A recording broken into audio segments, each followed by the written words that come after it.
पहिल्यांदा इथं येऊन गेल तेव्हा काय त्यातले ओळखीचे आहेत का?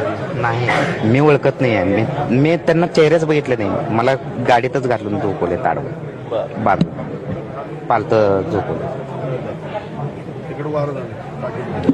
ते काय आलं म्हणा पहिल्यांदा येऊन गेले आणि घराबाहेर निघाला नव्हता. एक दिवस घराबाहेरच निघाला नाही काल. मग वाच करायला माहितच नाही. येऊन उभारलं फोन आला गाडी झालेलं घातले तर आहे पळाला होता पहिला. हा, त्यांना एक व्हिडिओ कॉल आला. ह्याने काय केलं ते एका फोनवरनं ना रोहित दादाला ह्या नंबरवर व्हिडिओ कॉल कर म्हणून सांगितले दुसऱ्या नंबरवरनं. कुठं बोलले गाडीत? हां, मग फोन आला त्यांना. एक 10-15 मिनिटांना फोन आला. मग व्हिडिओ कॉल आला. मग त्याने बघितलं मला. बघितलं जखम वगैरे दाखवलं त्यांना. मग मला माफी मागायला वगैरे सांगितले. मग मी काय माफी मागितलं नाही. कुणाची माफी मागायला सांगितली? अमितची. बरं. कोणी सांगितलं? त्या ह्यानी रोहित पवार. ते बोलले? हां. बरं. मग नाही म्हणलं.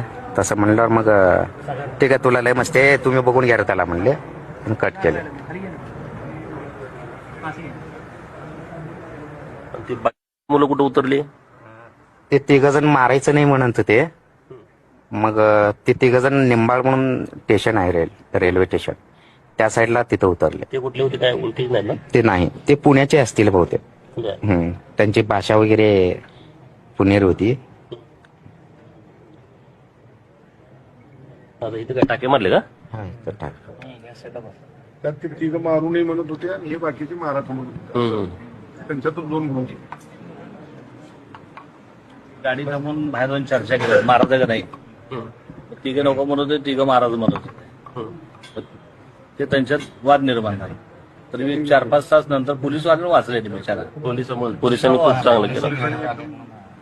गेले.